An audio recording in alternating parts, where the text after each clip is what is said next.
ഒരു വീടിനെ സംബന്ധിച്ചിടത്തോളം ആ വീടിൻ്റെ ഓരോ ദിശയിലും വളരുന്ന ചെടികൾക്ക് വളരെയേറെ പ്രാധാന്യമുണ്ട്.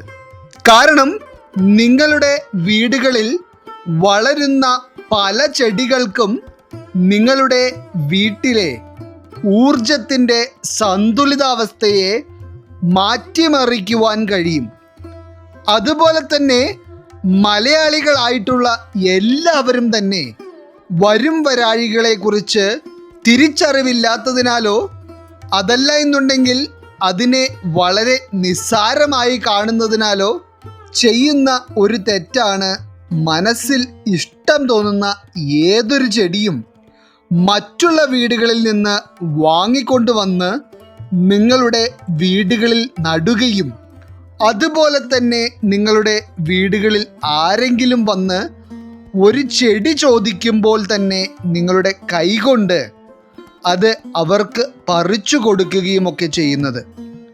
എന്നാൽ ഇപ്രകാരം നിങ്ങൾ നിങ്ങളുടെ കൈകൊണ്ട് പറിച്ചു കൊടുക്കുമ്പോൾ നിങ്ങൾക്കും നിങ്ങളോട് വാങ്ങിക്കുന്ന വ്യക്തിക്കും സർവനാശം വിതയ്ക്കുന്ന രണ്ട് ചെടികളെ പറ്റിയാണ് ഇന്നത്തെ അധ്യായത്തിൽ നാം വിശദീകരിക്കുന്നത്. എല്ലാവർക്കും ഇന്നത്തെ അധ്യായത്തിലേക്ക് സ്വാഗതം. അപ്പോൾ ഇതിൽ ആദ്യമായി നിങ്ങൾ ഒരു കാരണവശാലും മറ്റുള്ളവരോട് വാങ്ങുകയോ അതുപോലെ തന്നെ നിങ്ങളുടെ വീടുകളിൽ വന്ന് ചോദിക്കുന്ന ആളുകൾക്ക് നിങ്ങളുടെ കൈ കൊണ്ട് ഒടിച്ചു കൊടുക്കുകയോ ചെയ്യുവാൻ പാടില്ലാത്ത ആദ്യത്തെ ചെടി മൈലാഞ്ചിയാണ്. മിക്കവാറും എല്ലാ വീടുകളിലും തന്നെ മൈലാഞ്ചി ചെടികൾ നട്ടുവളർത്താറുണ്ട്. അപ്പോൾ മറ്റുള്ള കാര്യങ്ങളെപ്പറ്റി പറയുന്നതിന് മുൻപ് തന്നെ മൈലാഞ്ചി ചെടി ഒരു കാരണവശാലും നിങ്ങളുടെ ഭവനങ്ങളിൽ നട്ടുവളർത്തുവാൻ പാടില്ലാത്ത ദിശയെപ്പറ്റിയും എടുത്തു പറയേണ്ടതുണ്ട്. കാരണം മൈലാഞ്ചി ചെടികൾ വീടുകളിൽ നട്ടു വളർത്തുമ്പോൾ പല ആളുകളും അതിൻ്റെ സ്ഥാനവും ദിശയുമൊന്നും ശ്രദ്ധിക്കാറില്ല. എന്നാൽ മൈലാഞ്ചി ചെടികൾ ഒരു കാരണവശാലും നടുവാൻ പാടില്ലാത്ത രണ്ട് ദിശകളാണ് വടക്ക് ദിശയും വടക്ക് കിഴക്ക് ദിശയും.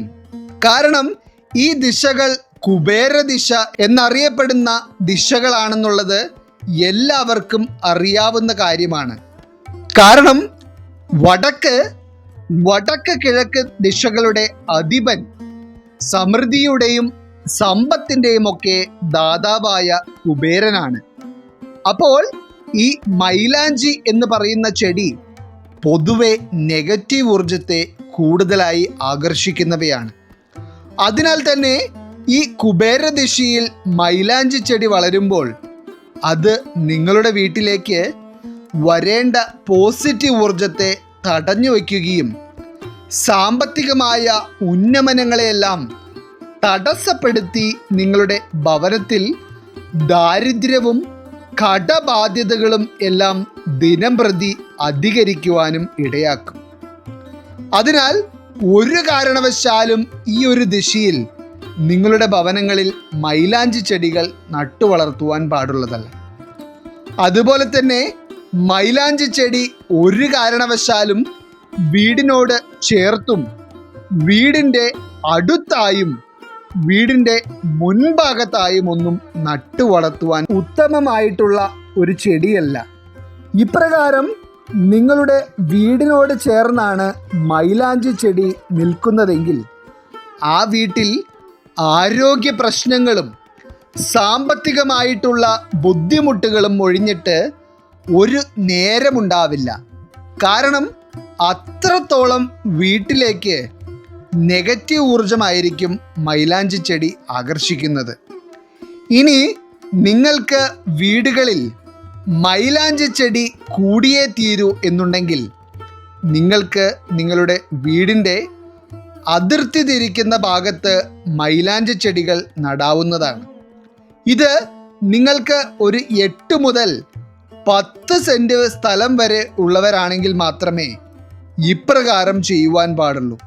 അതല്ലാതെ വീടിൻ്റെ അടുത്തായാണ് നിങ്ങളുടെ വീടിൻ്റെ അതിരും വരുന്നത് എങ്കിൽ ഒരു കാരണവശാലും വീടിൻ്റെ അടുത്ത് നട്ടുവളർത്താതിരിക്കുക.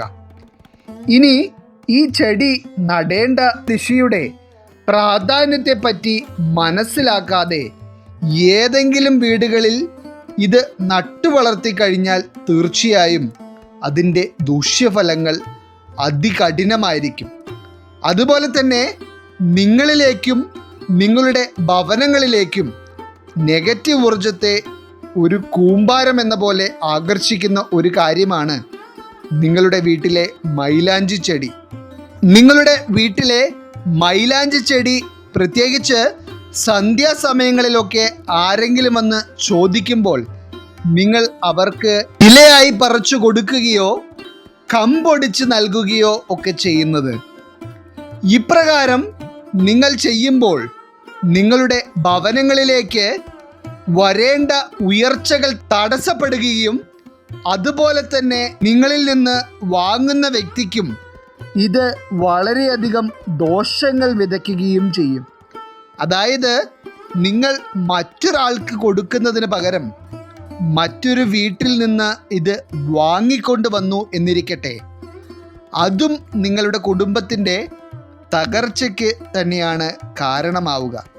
അതല്ല, മറ്റുള്ളവർക്ക് കൊടുക്കുന്നതിൽ നിങ്ങൾക്ക് വളരെയധികം താല്പര്യമുണ്ടെങ്കിൽ അവരുടെ കയ്യിൽ നിന്നും 1 രൂപയെങ്കിലും വാങ്ങിയതിന് ശേഷം നിങ്ങൾ അത് നൽകുക. പകരം ദാനമായി നൽകുന്നത് പൂർണ്ണമായി ഒഴിവാക്കുക. അതുപോലെ തന്നെ നിങ്ങൾ മറ്റുള്ളവരിൽ നിന്ന് വാങ്ങുകയാണെങ്കിൽ അവരുടെ കയ്യിലേക്ക് 1 രൂപയെങ്കിലും എടുത്തു കൊടുത്തതിന് ശേഷം വാങ്ങുവാൻ പ്രത്യേകം ശ്രദ്ധിക്കുക. ഇല്ല എന്നുണ്ടെങ്കിൽ അവരുടെ വീട്ടിൽ എന്തൊക്കെ പ്രശ്നങ്ങളാണ് അവർ നേരിട്ട് കൊണ്ടിരിക്കുന്നത് അതെല്ലാം നിങ്ങളിലേക്കും വന്നു ഭവിക്കും. അപ്രകാരം മറ്റുള്ളവരിൽ നിന്ന് ദാനമായി വാങ്ങുവാൻ പാടില്ലാത്ത ഒരുപാട് വസ്തുക്കളുണ്ട്. അതിനെപ്പറ്റിയെല്ലാം മുൻപ് ഒരു അധ്യായത്തിൽ നാം വിശദീകരിച്ചിട്ടുണ്ട്. അതിനാൽ അതിനെപ്പറ്റി ഒന്നും ഇവിടെ ഇനിയും ആവർത്തിക്കുന്നില്ല. ഇനി രണ്ടാമതായി, ഒരു കാരണവശാലും നിങ്ങൾ മറ്റുള്ളവരുടെ കയ്യിൽ നിന്ന് വാങ്ങുകയോ അതുപോലെ തന്നെ നിങ്ങളുടെ വീട്ടിൽ നിന്ന് മറ്റുള്ളവർക്ക് ദാനമായി കൊടുക്കുകയോ ചെയ്യുവാൻ പാടില്ലാത്ത ഒരു ചെടിയാണ് മണി പ്ലാന്റ്. മണി പ്ലാന്റ് വെക്കേണ്ട ദിശയെപ്പറ്റിയും വയ്ക്കുമ്പോൾ ശ്രദ്ധിക്കേണ്ട കാര്യങ്ങളെപ്പറ്റിയുമെല്ലാം ഇതിനു മുൻപ് ഒരു അധ്യായത്തിൽ വിശദീകരിച്ചിട്ടുള്ളതാണ്. അപ്പോൾ നിങ്ങളുടെ ഭവനങ്ങളിൽ നിങ്ങളുടെ ഉന്നമനത്തിനും ഉയർച്ചയ്ക്കുമായി നിങ്ങൾ നട്ടുവളർത്തുന്ന മണി പ്ലാന്റുകൾ നിങ്ങളുടെ വീട്ടിൽ വരുന്നവർ വളരെ സ്നേഹത്തോടെ ചോദിക്കുമ്പോൾ എങ്ങനെയാണ് കൊടുക്കാതിരിക്കുന്നത് എന്നുള്ള മനപ്രയാസത്താൽ അവർക്ക് നൽകുന്നവരാണ് പല ആളുകളും. എന്നാൽ ഒരു കാരണവശാലും അവരോട് 1 രൂപയെങ്കിലും കയ്യിലേക്ക് വാങ്ങാതെ നിങ്ങളുടെ വീട്ടിലുള്ള മണി പ്ലാന്റ് മറ്റുള്ളവർക്ക് കൈമാറ്റം ചെയ്യുവാൻ പാടില്ല. നിങ്ങളുടെ വീട്ടിലേക്ക് വന്നു ചേരേണ്ട സമ്പത്തും സമൃദ്ധിയുമെല്ലാം ഒറ്റയടിക്ക് ഇല്ലാതാവുകയും കാര്യതടസ്സങ്ങളും ദാരിദ്ര്യവുമെല്ലാം വിട്ടൊഴിയാത്ത അവസ്ഥ നിങ്ങൾക്ക് ഉണ്ടാകുവാനും ഇത് കാരണമാകുന്നു. മറ്റുള്ളവർക്ക് നൽകിയാൽ മാത്രമല്ല, മറ്റുള്ള വീടുകളിൽ നിന്ന് നിങ്ങൾ ദാനമായി മണി പ്ലാന്റ് വാങ്ങിക്കൊണ്ടുവന്ന് നിങ്ങളുടെ വീടുകളിൽ നട്ടുവളർത്തിയാലും ഇതുതന്നെയാണ് ഫലം. ചുരുക്കി പറഞ്ഞാൽ, നിങ്ങൾ നേട്ടങ്ങൾക്ക് വേണ്ടി ചെയ്ത കാര്യം തന്നെ നിങ്ങൾക്ക് വൻ വിനയായി വരും. അപ്പോൾ ഈ 2 ചെടികൾ, അതായത് മൈലാഞ്ചിയും മണി പ്ലാന്റും, ഒരു കാരണവശാലും ഈ പറഞ്ഞതുപോലെ ദാനമായി നിങ്ങളുടെ വീടുകളിൽ നിന്ന് മറ്റൊരു വ്യക്തിക്ക് കൊടുക്കുകയും അതുപോലെ തന്നെ നിങ്ങൾ മറ്റൊരു വീട്ടിൽ നിന്ന് ഇത് ദാനമായി വാങ്ങി നിങ്ങളുടെ വീടുകളിൽ നട്ടുവെക്കുവാനും പാടില്ല. ഈ കാര്യങ്ങൾ നിങ്ങൾ ശ്രദ്ധിച്ചിട്ടുണ്ടെങ്കിൽ തീർച്ചയായിട്ടും അതിൻ്റേതായിട്ടുള്ള ഗുണഫലങ്ങൾ നിങ്ങൾക്ക് തന്നെ ലഭിക്കുന്നതായിരിക്കും. ഈശ്വരൻ നിങ്ങളെ എല്ലാവരെയും അനുഗ്രഹിക്കട്ടെ. നിങ്ങളുടെ പ്രത്യേക പ്രാർത്ഥനാ വിഷയങ്ങൾ എന്തെങ്കിലുമൊക്കെ ഉണ്ടെങ്കിൽ നിങ്ങളുടെ പേരുകൾ സഹിതം ഒന്ന് എഴുതി അറിയിക്കുക.